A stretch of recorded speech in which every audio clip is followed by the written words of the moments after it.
Parfait. Donc, bonjour à tous et à toutes.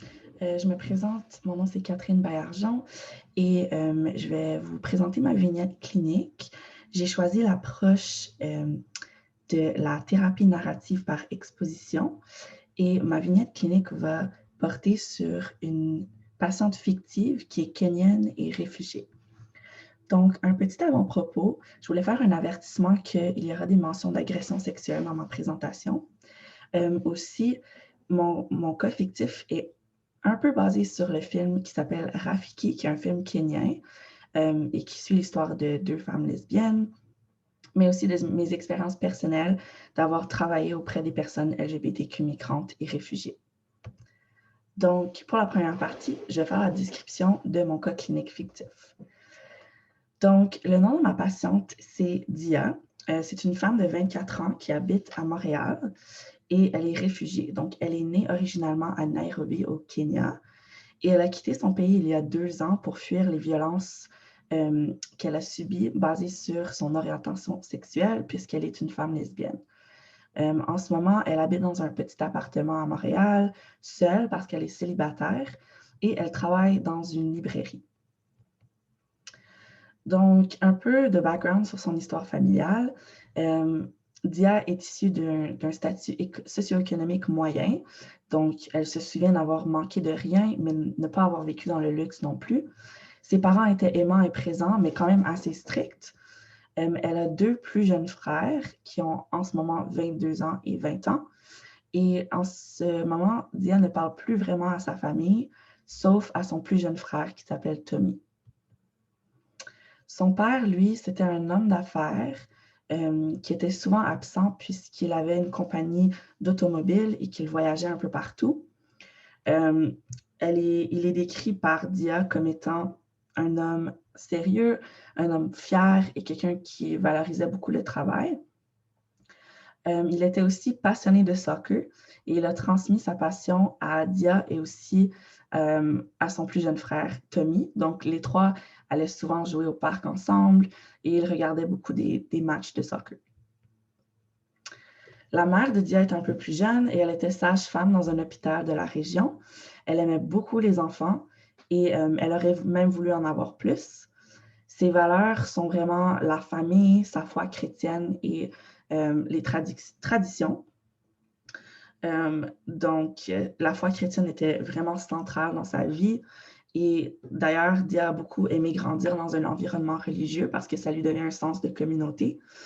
Et cette communauté la suivait vraiment à travers différentes étapes de sa vie. Mais par contre, sa mère était beaucoup plus religieuse que le reste de la famille et cela pouvait parfois la rendre un peu sévère. Donc, par exemple, elle ne tolérait pas certains comportements tels que le fait de boire de l'alcool ou de s'habiller d'une certaine façon qui était moins bien vue, par exemple. Les frères de Dia, donc son frère Jacob, il était très artistique. Il étudie en ce moment en design graphique au collège. Et Dia raconte qu'elle s'est sentie remplacée par lui comme l'enfant préféré de ses parents, ce qui a un peu piqué sa jalousie. Et je vais expliquer un peu pourquoi elle a été remplacée dans ce rôle-là plus tard. Et pour ce qui est de Tommy, c'est la personne la plus proche de Dia. Il est un joueur de soccer, mais malheureusement, il s'est fait rejeter de l'équipe régionale. Donc, il a commencé à fréquenter des personnes un peu mal vues que ses parents n'approuvent pas. Et il a aussi commencé à consommer du cannabis. Et comme j'ai mentionné, c'est aussi la seule personne qui parle encore à Dia. Pour ce qui est des antécédents médicaux et psychiatriques, donc Dia, quand elle était plus jeune, elle était vraiment très timide, mais timide au point d'avoir probablement de l'anxiété dans son enfance. Donc, elle avait très, très peur d'aller à l'école. Elle refusait catégoriquement d'aller à l'école des fois parce qu'elle avait peur des réactions des autres enfants. Elle avait peur de se faire juger, de se faire regarder d'une certaine manière. Donc, à cause de ça, elle a eu beaucoup de maux de ventre quand elle était jeune. Et éventuellement, quand elle a eu 12 ans, ses parents ont décidé de l'amener chez le médecin parce qu'ils s'inquiétaient beaucoup pour elle. Finalement, le médecin n'a pas trouvé de problème lié à son système digestif ou à son alimentation et on a conclu qu'elle souffrait d'un trouble d'anxiété. Le médecin lui avait prescrit de la médication, mais ses parents trouvaient que, premièrement, elle était beaucoup trop jeune et ils étaient aussi des personnes très sceptiques des prescriptions et ils ne comprenaient pas non plus beaucoup la santé mentale. Et jusqu'à la présente consultation, Dia n'avait jamais fait de suivi en psychothérapie, n'avait jamais consulté de service psychologique. Dans son enfance, Dia se souvient qu'elle avait été une enfant calme, tranquille, timide, serviable. Elle était souvent décrite comme une enfant modèle, qui était vraiment attentionnée aux besoins des autres. Et elle voulait vraiment que ses parents l'apprécient et l'aiment parce qu'en fait, Dia a appris que ses parents voulaient vraiment plus avoir des garçons et qu'ils avaient été déçus d'avoir une fille au début. Donc, Dia se sent comme si elle avait quelque chose à prouver. Et à force de travailler fort pour être parfaite, elle reçoit quand même beaucoup d'attention de ses parents, même après la naissance de ses frères. Elle se souvient qu'un soir, son père lui a dit qu'elle était son enfant préféré parce qu'elle était une étudiante modèle et qu'elle faisait très bien dans ses tâches ménagères à la maison. Donc, son père lui dit qu'elle est spéciale parce qu'elle est capable de se sacrifier pour sa famille en faisant ce qu'on lui demande. Et ça fait en sorte que Dia se sent très fière et très heureuse. Cependant, aujourd'hui, elle se rend compte qu'elle a peut-être été un peu manipulée par ses parents, puisque il y avait des attentes placées sur elle de faire la cuisine, le ménage, de nettoyer dans la maison, tandis que ses frères n'avaient pas eu ces fardeaux-là placés sur eux. Aussi, Dia était vraiment une très bonne étudiante. Elle était intelligente et elle travaillait fort. Elle n'avait pas beaucoup d'amis en grandissant parce qu'encore, elle avait beaucoup d'anxiété, elle était assez timide et les autres enfants la traitaient souvent de trop plate ou de personne trop obéissante. Donc, des fois, ils ne s'entendaient pas très bien. Mais éventuellement, elle a découvert un amour pour le soccer par son père et le fait de faire du sport et d'être dans une équipe lui redonne quand même un peu de confiance. Ensuite, je vais parler de plusieurs événements traumatiques qui se sont passés dans la vie de Dia parce que vous allez voir, il y a un lien avec l'approche narrative par exposition. Donc, tout d'abord, lorsqu'elle avait 10 ans, la tante de Dia décède d'une mort assez violente parce qu'elle s'est fait en fait tuer par des militants durant un conflit politique. Et cette perte-là est très douloureuse pour Dia puisqu'elle était vraiment très, très proche de sa tante. Cependant, sa mère lui empêche d'exprimer sa tristesse, l'empêche de pleurer. Elle dit à Dia, tu dois être forte pour tes frères. Donc, c'est vraiment à Dia de montrer le bon exemple. Et à cause de ça, Dia a appris éventuellement à refouler ses émotions parce qu'elle a fait des liens dans sa tête que les émotions, c'était la faiblesse. Donc, c'était vraiment la première fois qu'elle a fait cet apprentissage-là que d'exprimer des émotions, c'est mauvais. Ensuite, l'adolescence de la cliente est vraiment marquée par une période dépressive qui suit un second événement traumatique que je vais décrire bientôt. Donc, les effets de cet événement traumatique et de cette dépression-là, c'est que ses notes baissent énormément au secondaire, elle perd les seuls amis qu'elle avait et elle se sent très, très seule. Donc, ce deuxième événement traumatique-là, c'était que quand Dia avait 13 ans, elle est devenue amie très proche avec une autre élève de sa classe qui, elle aussi, jouait au soccer. Et les deux petites filles se sont embrassées un jour lors d'une soirée pyjama. Elles promettent de ne rien dire à personne parce qu'elles comprennent qu'il y a quelque chose de pas correct là-dedans ou de différent. Cependant, l'amie de Dia brise cette promesse et en parle à ses parents, ce qui fait en sorte que les parents de Dia la battent et l'emmènent aussi visiter un prêtre pour qu'elle puisse se repentir de ses péchés, dans le fond. C'était vraiment la première fois que Dia avait cette expérience-là d'avoir été battue parce que c'était plutôt ses frères qui étaient turbulents et qui se faisaient punir et pas elle. Donc, c'était vraiment marquant pour elle. Aussi, elle remarque à partir de ce moment-là que les comportements de ses parents ont vraiment changé. Donc, ses parents commencent à la traiter différemment. Il surveille plus ses mouvements et il commence à lui accorder moins d'affection et d'attention que ses frères. Donc, même si à partir de ce moment-là, Dia découvre qu'elle est quand même différente, elle n'a pas complètement compris pourquoi. Et c'est sûr qu'elle n'a pas accès à beaucoup d'informations par rapport à l'orientation sexuelle. Donc, elle prend beaucoup de temps à comprendre ce que signifie son attirance envers les femmes et elle lit beaucoup de livres et de ressources sur Internet en cachette.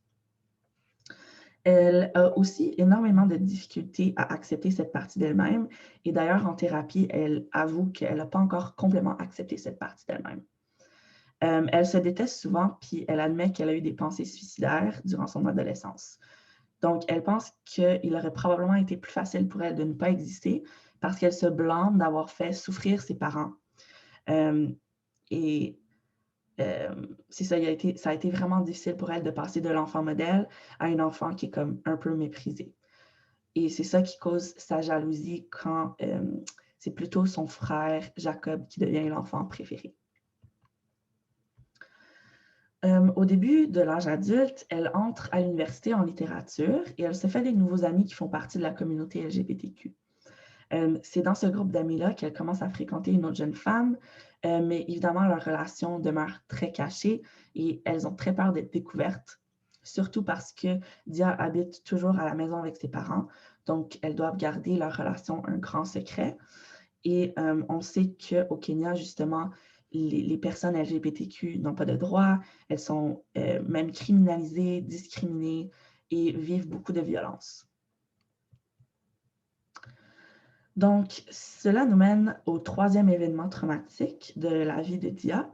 Donc, à l'âge de 21 ans, quand elle était à l'université, elle et sa copine s'embrassaient dans un parc la nuit. Elle pensait être seule, mais malheureusement, il y a des personnes dans leur quartier qui les ont vues. Et c'est une communauté quand même assez serrée, donc tout le monde se connaît. Et alors, les personnes du quartier les ont violemment séparées et ramenées chez elles. Et à partir de ce moment-là, elle n'a jamais revu sa copine. Donc, ça a été très traumatisant pour elle de se faire comme agresser comme ça par les gens de son quartier et aussi le fait qu'elle n'a jamais pu revoir sa copine à cause de ça parce que les parents des deux filles les contrôlaient beaucoup. Et ensuite, ça nous mène au dernier et quatrième événement traumatique de la vie de Dia. C'est qu'à l'âge de 21 ans, quelques semaines plus tard, elle se fait intercepter par un voisin lorsqu'elle marche chez elle. Elle revenait d'une sortie à l'épicerie et elle avait grandi avec cet homme-là. Et il l'intercepte, l'amène chez lui et finit par l'agresser sexuellement. Et il le fait pour, en fait, essayer de la rendre hétérosexuelle, la rendre normale, l'aider dans le fond. Elle finit par être capable de s'échapper et elle va se réfugier non pas chez ses parents, mais chez son amie. Elle décide, malgré ses blessures, de ne pas aller à l'hôpital parce qu'elle est vraiment trop méfiante. Et elle sait que d'aller voir les autorités policières non plus, ça n'aiderait pas. Donc, à ce moment-là, elle ne sait pas trop quoi faire. Elle est très partagée. Elle sait qu'elle n'est pas en sécurité chez elle. Et finalement, ses amis de l'université la convainquent que ça serait probablement une bonne idée de quitter le pays parce qu'elle n'a pas un grand réseau social et elle ne peut pas rester chez ses amis qui sont aussi en danger. Donc, elle finit par être capable d'immigrer au Canada à travers une organisation qui s'appelle le Rainbow Railroad. Et quand elle arrive au Canada, c'est sûr que sa famille lui manque malgré tout. Et elle se sent isolée et c'est à ce moment-là que beaucoup de ses symptômes commencent à devenir pires. L'attitude en cours de séance. Donc, on peut dire que la cliente, elle arrive probablement à l'heure. Donc, elle semble très soucieuse de bien faire les choses. Elle semble aussi assez nerveuse. Donc, son regard est fuyant au début. Et la thérapeute remarque aussi que Dia semble être une personne quand même sérieuse, calme et douce. La thérapeute remarque aussi que Dia veut bien paraître. Donc, elle demande souvent des questions. Elle s'assure en fait d'avoir bien répondu aux questions que la thérapeute lui pose et elle se soucie pour le bien-être de la thérapeute en lui demandant des questions comme « Est-ce que tu es correct? Je sais que c'était très lourd ce que je viens de partager avec toi. » Donc, le problème actuel. Donc, en ce moment, Dia raconte qu'à cause de ses expériences traumatiques, premièrement, elle pensait que ses symptômes seraient disparus une fois arrivée au Canada, mais ils ne font que s'accentuer. Donc, elle a tout d'abord des flashbacks par rapport à ses diverses expériences. Ces flashbacks-là se manifestent surtout quand elle est en public, dans des grands espaces avec beaucoup de gens. Et ils se manifestent aussi sous forme de cauchemars. Donc, à cause de ces cauchemars-là, elle a vraiment de la difficulté à rester endormie toute la nuit. Ça lui cause beaucoup de problèmes durant la journée parce qu'elle manque d'énergie. Elle a aussi des comportements d'évitement. Donc, elle va vraiment beaucoup éviter de marcher devant des églises, ce qui peut des fois affecter son parcours quand elle marche au travail. Elle évite aussi le plus possible de parler ou d'être proche d'autres hommes. Et elle évite surtout les lieux publics avec beaucoup de personnes parce que ça peut lui provoquer des flashbacks. Donc, elle va souvent s'isoler chez elle à cause de ces comportements d'évitement-là. Elle rapporte aussi beaucoup de symptômes dépressifs. Donc, tout d'abord, une anédonie. Elle ne prend plus plaisir à jouer au soccer comme avant, à faire du sport ou même à cuisiner.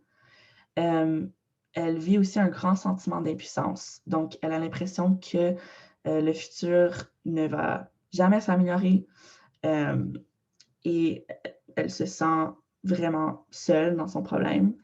Et elle a aussi une très faible estime de soi. Donc, dans le fond, elle se blâme pour la plupart des problèmes qui lui sont arrivés. OK, désolée, j'ai un petit problème technique, mais ça va. Donc, ce que je disais par rapport à la faible estime de soi, c'est que elle n'a vraiment pas confiance en elle, surtout à son travail. Elle pense même soumettre une démission parce qu'elle ne se sent pas à la hauteur. Pour revenir aussi sur les mémoires intrusives, donc quand elle est en public, elle se sent souvent très inconfortable. Ces flashbacks se démontrent sous forme de symptômes physiologiques aussi. Donc, sa respiration va augmenter, son rythme cardiaque, elle va commencer à transpirer. Et ça aussi, c'est très inconfortable et très comme troublant pour elle. Aussi, la cliente raconte qu'elle a beaucoup plus de difficultés qu'avant à maintenir des liens avec les autres. Donc, elle est consciente que c'est sûr qu'elle vient d'immigrer dans un nouveau pays. Donc, c'est clair qu'il va avoir des difficultés à créer d'autres liens. Cependant, elle se rend compte qu'il y a quelque chose d'autre qui l'empêche d'aller vers les autres. Donc, elle dit qu'elle ressent beaucoup de méfiance envers les gens, même quand ces personnes-là lui donnent aucune raison de ne pas avoir confiance en elle. Elle aimerait aussi beaucoup avoir une relation amoureuse, mais elle a vraiment trop peur d'en chercher une. Et elle commence aussi à se sentir détachée de son frère Tommy, avec lequel c'est la personne avec laquelle elle est la plus proche en ce moment. Donc ça la fait sentir beaucoup de tristesse. Aussi, il y a beaucoup de pensées qu'elle avait quand elle était adolescente qui reviennent. Elle se sent profondément mauvaise, elle se blâme pour la souffrance de ses parents, elle pense qu'elle aurait dû faire plus d'efforts pour être normale et fonder une famille avec un bon mari, etc. Donc, une autre manière qu'elle se culpabilise, c'est qu'elle se blâme d'avoir été trop timide et trop faible pour combattre son agresseur. Donc, tout ça, ça nous amène à son motif de consultation. Elle décide initialement de consulter un médecin. Elle se rend dans un CLSC parce qu'elle n'a pas d'assurance maladie et elle consulte pour des troubles de sommeil. Parce que c'est comme la meilleure façon pour elle d'aborder ses problèmes. Cependant, le médecin creuse un peu dans son histoire, puis il remarque la présence de plusieurs symptômes similaires à ceux d'un TSPT. Donc, ce qu'il va faire, c'est qu'il la réfère à un psychiatre et ce psychiatre-là va lui prescrire de la sertraline. Cependant, Dia est vraiment incertaine de vouloir prendre un médicament à cause de tous ses antécédents. Pardon.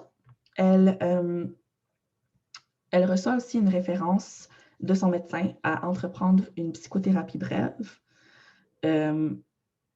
Donc, cette psychothérapie-là, elle serait offerte par un groupe un groupe communautaire pour aider les personnes réfugiées à Montréal.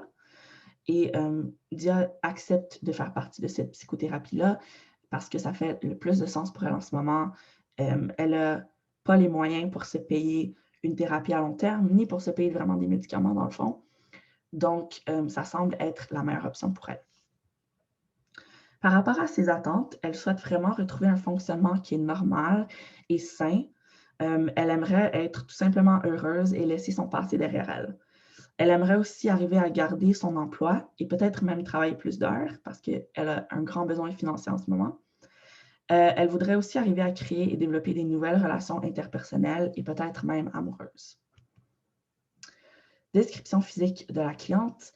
Quand elle se pointe en thérapie, la thérapeute remarque qu'elle est grande, elle est mince, elle est quand même une personne assez athlétique. Et elle paraît son âge. Elle porte aussi habituellement des vêtements confortables et masculins. Et même si elle a une bonne hygiène, on ne dirait pas qu'elle met vraiment un grand effort dans son apparence physique.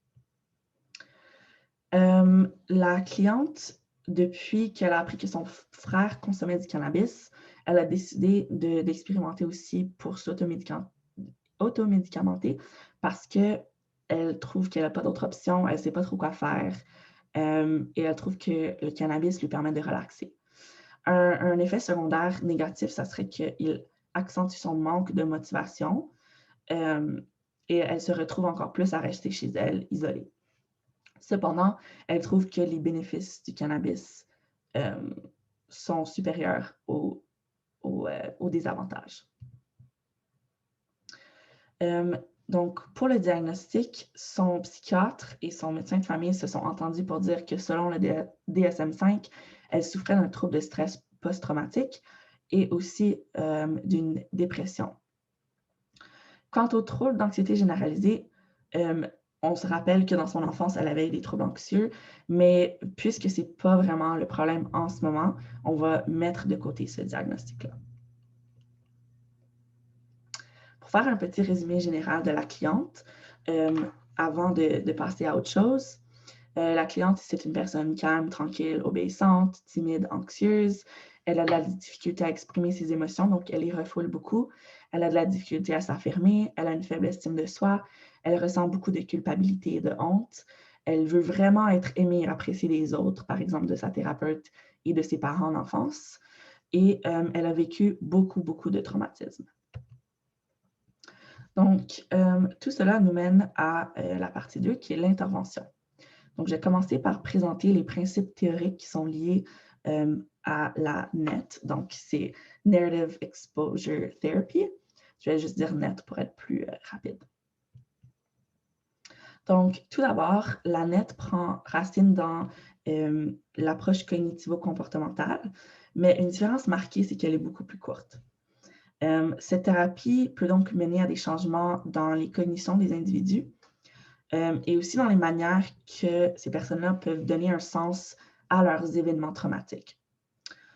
Les thérapies d'exposition centrées sur les traumas, telles que la NET, peuvent souvent aider les patients à réduire les processus cognitifs maladaptifs qu'ils ont appris suite à leur trauma. Et ces processus cognitifs maladaptifs-là peuvent faire en sorte que les mémoires associées au trauma sont souvent perçues comme étant menaçantes et vont activer le système nerveux à des fins de survie, même quand ce n'est plus nécessaire parce que le danger n'est plus là. Ensuite, je vais me baser aussi sur les descriptions des traumatismes et des traumas selon le manuel que j'ai lu, que je vais présenter bientôt. Parce que je sais qu'on sait tous c'est quoi des traumas, mais voici la définition selon le manuel.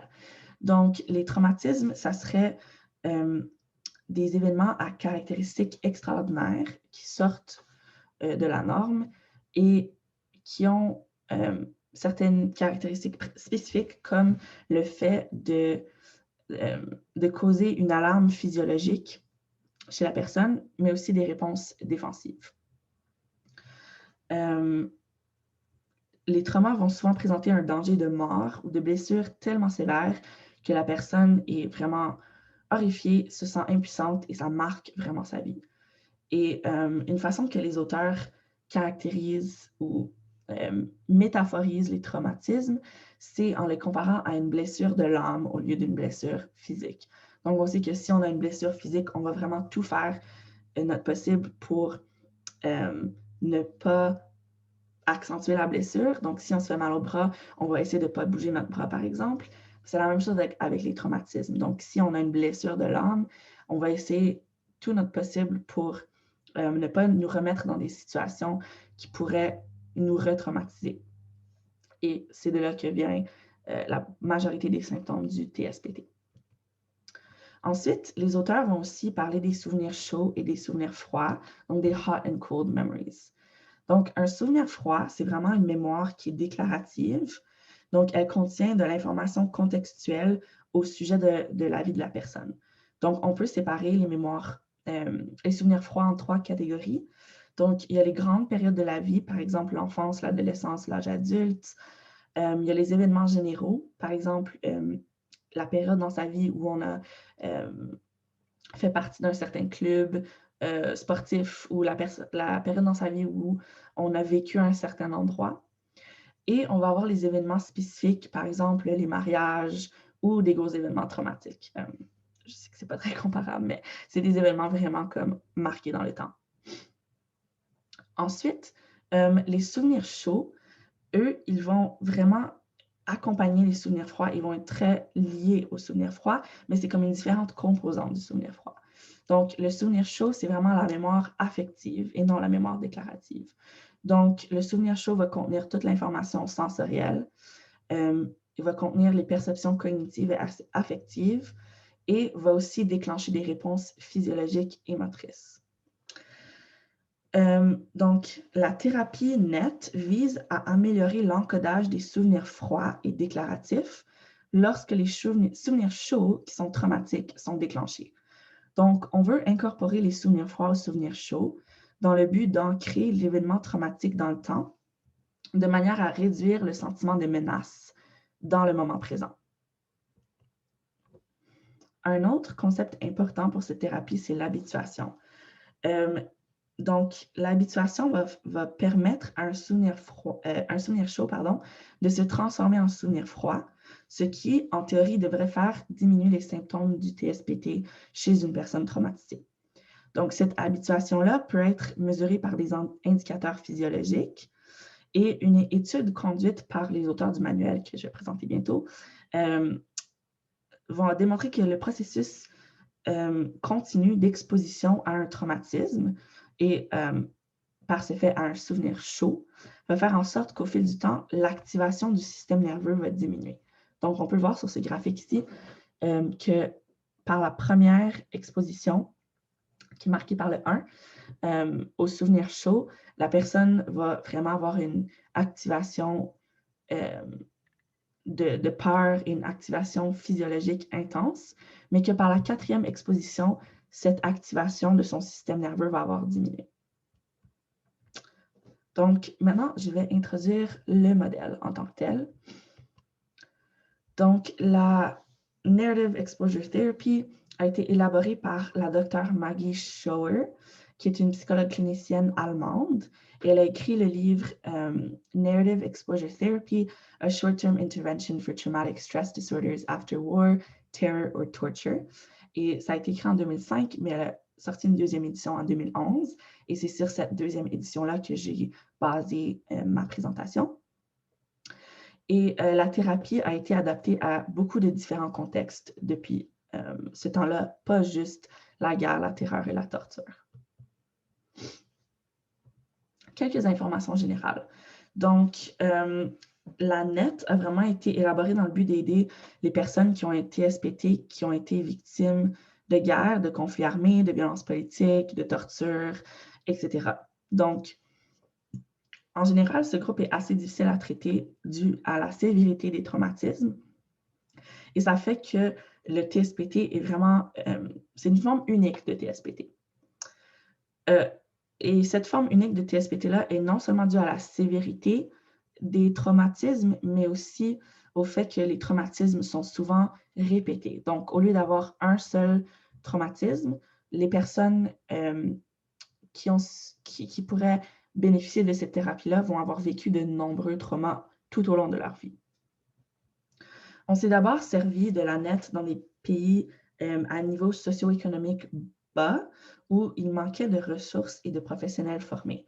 Donc, pour cette raison-là, la NET peut être administrée non seulement par des professionnels de la santé mentale, mais par vraiment n'importe qui suit la formation, parce que c'est justement dans ces pays-là, il n'y a pas toujours les ressources nécessaires et c'est souvent dans des situations d'urgence. Mais aussi, éventuellement, cette approche a été adaptée pour les populations réfugiées qui ont immigré à l'Ouest, dans des pays comme le Canada, les États-Unis ou certains pays d'Europe. Cette adaptation-là est vraiment pertinente parce que plusieurs études ont démontré que la santé mentale des personnes réfugiées est significativement plus faible que celle des non-réfugiés. C'est aussi pertinent parce que de plus en plus, les conflits géopolitiques dans le monde créent de plus en plus de migration forcée et ça déplace beaucoup de gens, donc ça crée un très grand besoin pour ce genre de thérapie-là. Quelque chose que j'ai aussi trouvé intéressant, c'est que cette approche-là, puisqu'elle est narrative, elle est quand même assez liée à la tradition orale. Et la tradition orale, on sait qu'elle est quand même valorisée dans plusieurs cultures à travers le monde. Et donc, la nature narrative de cette approche-là est vue comme étant quand même socialement acceptable pour beaucoup de cultures qui pourraient avoir un stigma contre les services de santé mentale traditionnels. Donc, c'est une autre façon de rendre cette thérapie-là plus accessible.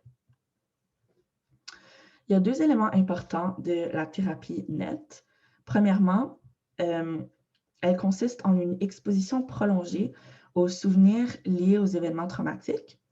Et ça va activer la mémoire qui est liée à la peur dans le but de modifier le réseau affectif à travers une narration des événements traumatiques. Le réseau affectif d'une personne est modifié lorsqu'elle apprend à séparer l'événement traumatique à la réponse affective conditionnée. Donc, le client va être encouragé à prendre connaissance des réponses physiologiques, sensorielles, cognitives et affectives en lien avec l'événement traumatique qui sont ressentis durant la narration. Et ça va permettre à la personne de vraiment comprendre comment et pourquoi ces réponses émergent plus tard dans la vie, en plus d'être capable de mettre des mots à ces réponses-là. Ça va aussi encourager une compréhension du TSPT et une compréhension de soi. Cette thérapie va aussi viser à réorganiser les mémoires fragmentées et floues que les personnes peuvent avoir à cause de leurs différents traumas en un narratif chronologique, autobiographique, cohérent. Ça va permettre à la personne de comprendre les liens entre différents événements traumatiques qu'elle a vécus, tout en permettant de retrouver des souvenirs perdus à cause des traumas. Donc, le client va être encouragé d'inclure tous les événements traumatiques qu'elle a vécus, mais aussi les expériences positives pour tisser une genre de toile de sa vie. Donc, il y a deux types d'objectifs thérapeutiques. Il va y avoir les objectifs individuels et ceux qui sont plutôt à grande échelle. Du côté individuel, la thérapie va viser à réduire les symptômes de TSPT. Donc, c'est vraiment une thérapie qui vise les personnes qui ont un diagnostic TSPT spécifiquement. Elle va aussi permettre une intégration des traumas dans le narratif de vie global d'une personne. Elle va permettre une contextualisation des traumatismes pour leur retirer de l'importance pour la personne et pour justement aller de souvenirs chauds à souvenirs froids et contextuels autour des traumatismes. La thérapie vise aussi la reconnaissance et la compréhension des impacts des traumas sur la vie de la personne, sur son psyché, sur ses réactions physiologiques, etc. Et aussi, elle va permettre de cultiver un sentiment d'identité personnelle et aussi de l'identité de soi pour les personnes qui suivent cette thérapie. À grande échelle, un autre but de la NET, c'est aussi la reconnaissance des droits humains, euh, qui va servir aussi de redonner une voix aux victimes de différents conflits politiques, de guerre, etc. Donc, c'est comme un acte de justice par la documentation de ces actes-là. Maintenant, le thérapeute va jouer surtout un rôle de guide.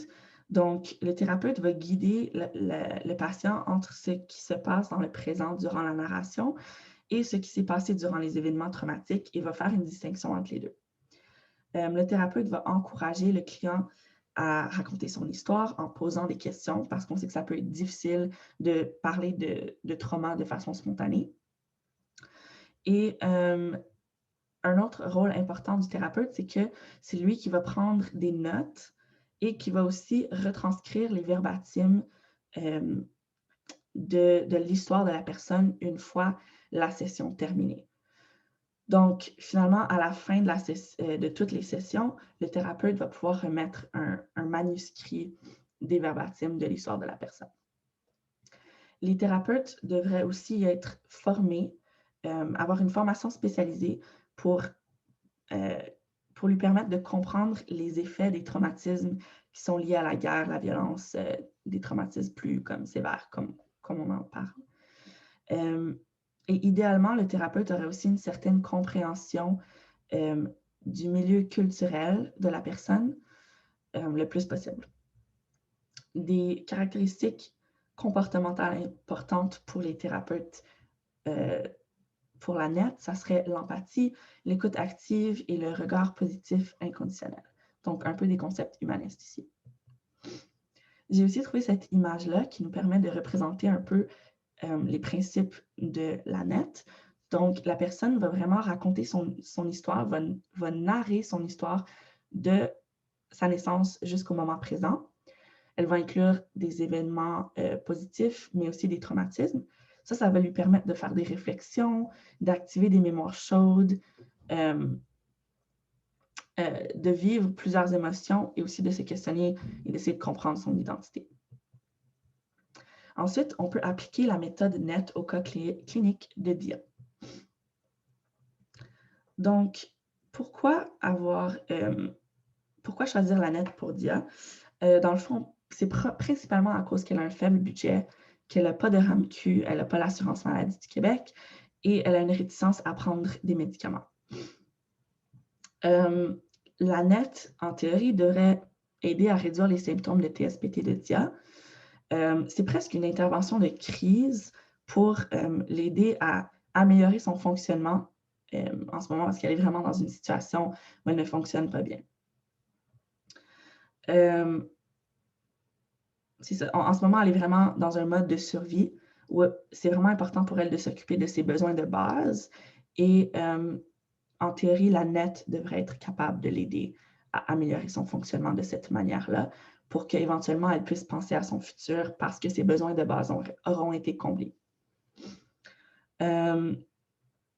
Aussi, puisqu'elle a une tendance à refouler ses émotions, à ne pas exprimer ses émotions, elle n'a jamais parlé de ces événements traumatiques-là. Donc, elle aimerait bien pouvoir faire une synthèse de sa vie, ce qui pourrait lui permettre de digérer ses expériences pour aller de l'avant. Le cadre. Donc, pour ce cas imaginaire, la thérapie narrative par exposition sera offerte dans le cadre d'un programme pour les personnes réfugiées situé au sein d'un centre communautaire à Montréal. Les thérapeutes seront des psychologues, des travailleurs sociaux et des infirmiers et infirmières. Et puis, DIA va être suivi par une psychologue. La thérapie sera sans frais et les participants vont être recrutés par courriel. Les programmes de thérapie vont durer environ 8 séances de environ 1 heure, mais comme on va le voir plus tard, le cadre est très, très, très flexible pour la NET. Donc, la première séance. Durant la première séance, DIA va recevoir il va avoir 3 composantes de la première séance. Donc, une introduction, une évaluation diagnostique et de la psychoéducation. L'introduction est très importante parce que, vu que la thérapie est très courte, il n'y a pas beaucoup de moments pour établir l'alliance thérapeutique, pardon. Donc, l'introduction est très importante pour ça et la thérapeute va avoir besoin de s'identifier, de vraiment dire c'est quoi ses intérêts thérapeutiques et de laisser la chance à Dia de poser des questions au besoin. Donc, j'ai écrit un petit résumé de ce à quoi ça pourrait avoir l'air. Ensuite, selon le manuel, il y aurait l'importance d'une section diagnostique.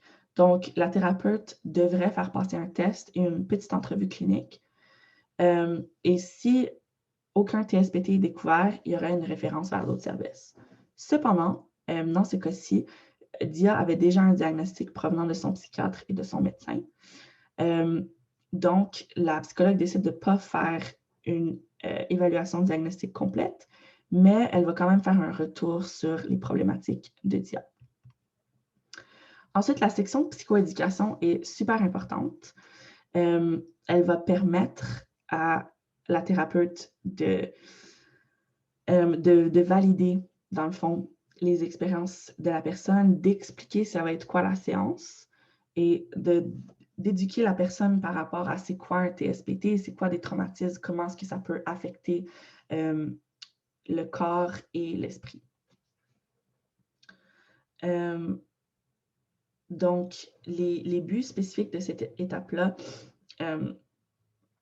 c'est de vraiment, excuse-moi, c'est ça, c'est des personnes qui n'ont souvent pas fait de psychothérapie, donc c'est juste pour leur donner une petite introduction. La psychoéducation devrait être adaptée à l'âge, au niveau d'éducation et aussi à la culture de la personne. Et aussi, la thérapeute va expliquer à Dia que la thérapie nette a un potentiel de réactions et d'émotions négatives et douloureuses, mais qu'elle va l'accompagner à travers ces étapes-là. La psychoéducation va comprendre 3 composantes: la normalisation, la légitimation et la description des réactions au trauma. Excuse-moi, 4. Il y aura aussi l'explication des processus thérapeutiques. Donc, premièrement, la normalisation. Je vais vous laisser mettre sur pause et lire ça parce que je pense que j'ai quand même pas beaucoup de temps. Mais c'est vraiment pour normaliser les réactions physiologiques qui peuvent suivre des traumatismes plus tard dans la vie. La légitimation, c'est pour comme vraiment expliquer c'est quoi les liens entre les traumatismes, les réactions du corps, comment le cerveau fonctionne et pourquoi est-ce que le cerveau va nous mettre sur nos gardes même quand le danger n'est plus là. Encore, je vous invite à lire le petit extrait.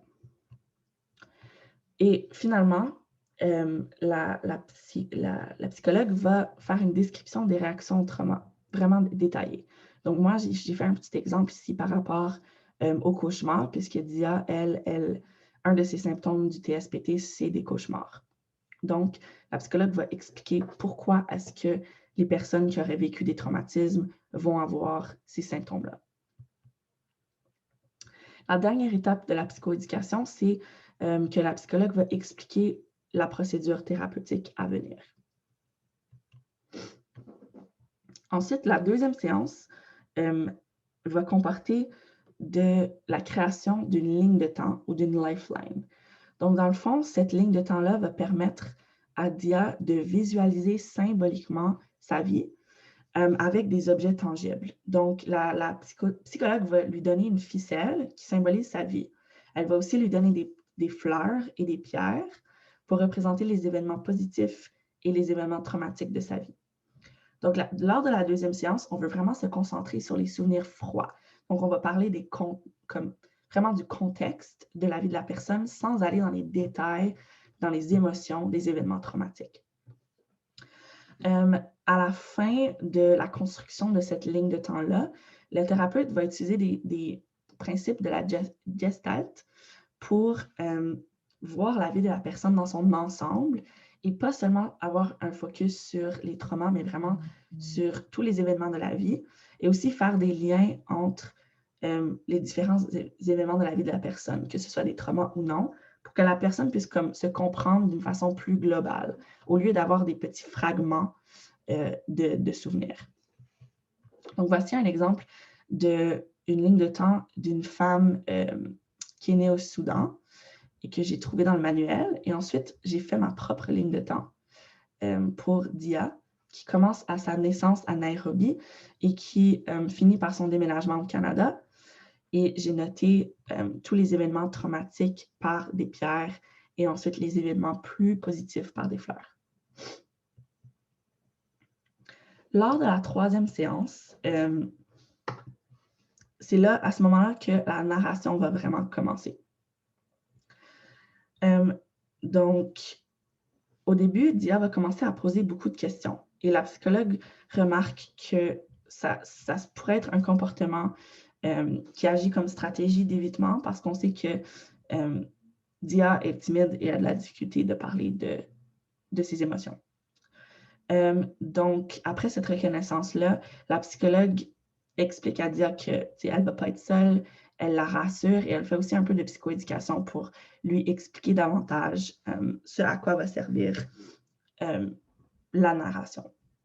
Elle va aussi commencer, pour introduire le sujet, en demandant à Dia, « Dis-moi où tu es née. » Alors là, Dia va commencer à parler de son contexte familial et va commencer lentement à parler. Donc, on veut faire une exposition très graduelle à la narration dans la 3e séance. On ne veut pas aller trop rapidement dans les événements traumatiques.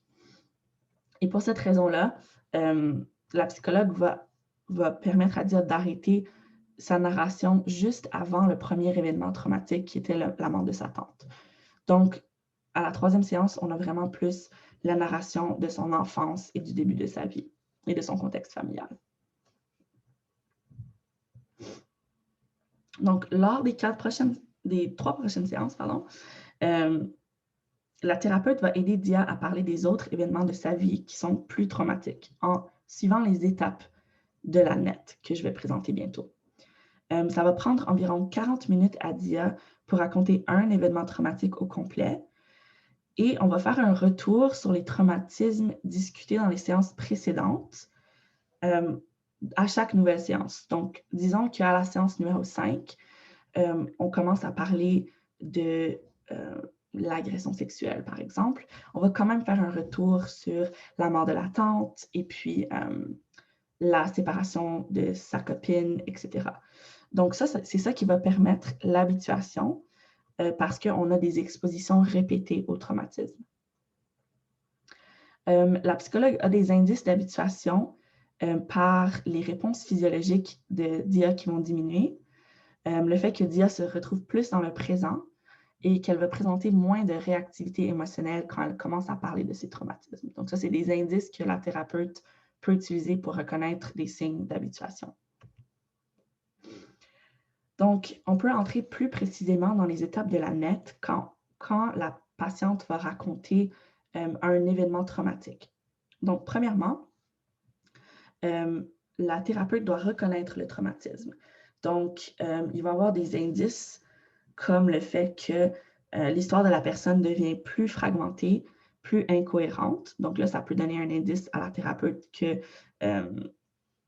qu'on entre dans un trauma. Et la patiente va aussi devenir émotive et nerveuse. Ensuite, on veut évaluer le contexte du traumatisme. Donc, à quel moment est-ce que l'incident a pris place? Où est-ce que l'incident a pris lieu? Qu'est-ce qui marque le début de l'incident? Ensuite, on va commencer la narration lentement.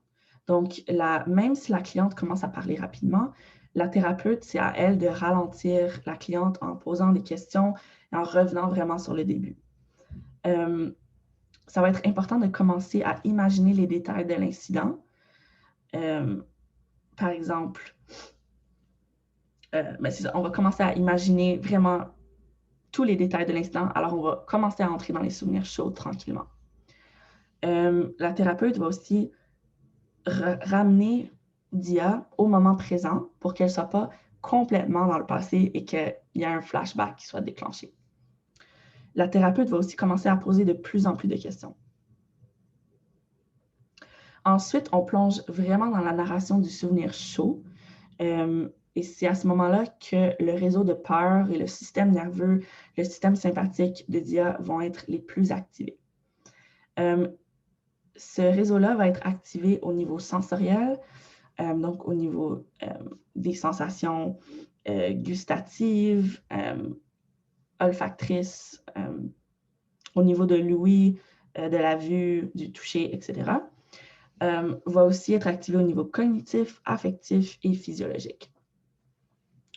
Il y a deux types d'interventions pertinentes. Donc, la thérapeute peut soit poser des questions directes ou elle peut faire une observation par rapport à ce qu'elle observe. Elle peut faire des observations sur les comportements de Dia. Par exemple, elle pourrait dire « Je remarque que vous devenez très ému. Parlez-moi de ce que vous ressentez en ce moment. » Ensuite, les interventions peuvent être séparées justement en éléments de structure sensorielle, cognitive, émotionnelle ou physiologique. Et ça vient du manuel, mais j'ai créé mon propre tableau pour le cas de Dia. Donc, si on pense à des éléments sensoriels de l'activation de la structure du système nerveux, le réseau de peur, on pourrait demander comme question directe, pouviez-vous entendre les cris de votre copine? Mais ensuite, on se rappelle que c'est aussi le rôle du thérapeute de ramener la cliente dans le moment présent pour éviter les flashbacks, pour éviter d'être trop pris dans le passé. Donc, elle pourrait aussi demander, en ce moment, pouvez-vous encore entendre les cris de votre copine lorsque vous fermez vos yeux? Donc, vous pouvez lire les autres exemples aussi. Ensuite, la dernière étape de la NET, ça va être la fin de la séance. Donc, c'est quand même important de finir la séance de la bonne façon. Donc, il ne faut jamais terminer une séance lorsque la cliente est encore en train de se remettre émotionnellement de la narration d'un traumatisme. Et on se rappelle que la fin est quand même assez flexible. Donc, ça peut dépasser le temps. Donc, dans le fond, ça serait important que le niveau physiologique de la personne soit redescendu à un niveau stable avant de terminer la séance. Donc, comment savoir que le niveau physiologique d'une personne est redescendu? Il y aurait 3 indices. Donc, tout d'abord, l'état émotionnel du patient peut s'être amélioré. Donc, on ressent que la patiente est soulagée, elle se sent paisible, elle sourit, elle a la relaxe. Un autre indice, c'est que l'attention de la patiente s'est tournée de son environnement mental interne vers son environnement externe. Donc, par exemple, elle pourrait exprimer qu'elle a faim, qu'elle est consciente du passage du temps, donc elle remarque l'heure, ou elle pourrait même parler de ses plans pour la journée. Un troisième indice, c'est qu'on peut remarquer des changements au niveau cognitif. Donc, la personne peut affirmer avoir fait des connexions entre divers événements de sa vie, ou elle pourrait même parler de insight. Enfin, à la dernière séance, il va y avoir une lecture de l'autobiographie de la personne. Donc, dans le fond, c'était la thérapeute qui avait enregistré les séances et ensuite retranscrit les verbatims. Et ensemble, la thérapeute et Dia vont relire toute sa narration de sa vie ensemble. Et la thérapeute va aussi apporter les corrections nécessaires selon ce que Dia pourrait lui dire de corriger, par exemple. La thérapeute remarque que Dia ne semble pas aussi agitée et sensible en relisant l'histoire de sa vie, comparativement à la première fois qu'elle racontait son histoire. Et donc, ça donne un indice qu'il y a eu une habituation, qui est en fait le résultat espéré de la thérapie NET. Ensuite, les deux personnes vont signer le document et le document va être remis à Dia. Comme ça, elle peut vraiment s'approprier son histoire et l'avoir avec elle. Maintenant, pour la partie 3, qui est la critique de cette thérapie. Donc, pour commencer, on peut parler des avantages. Donc, tout d'abord, beaucoup d'études vont démontrer l'efficacité de la NET quand vient le fait de réduire les symptômes de TSPT.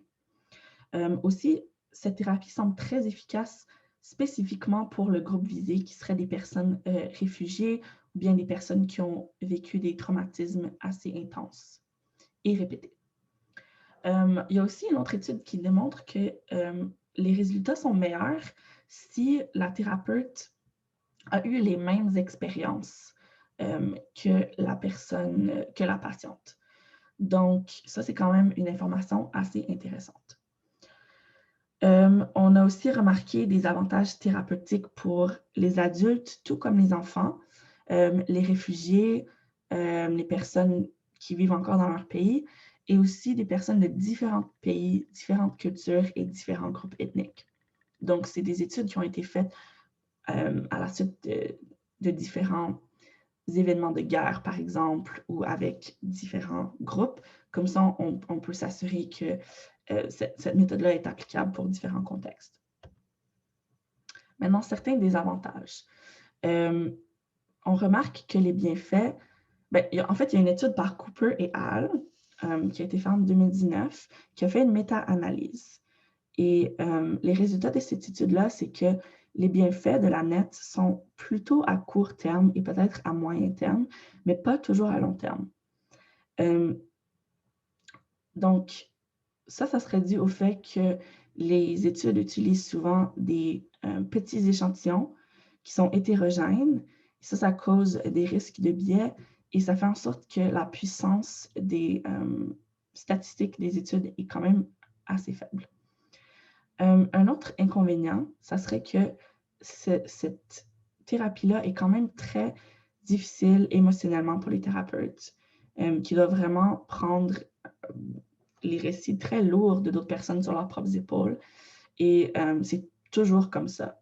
Donc, ça peut être quand même émotionnellement taxant. Aussi, la NET ne semble pas adresser plusieurs comorbidités.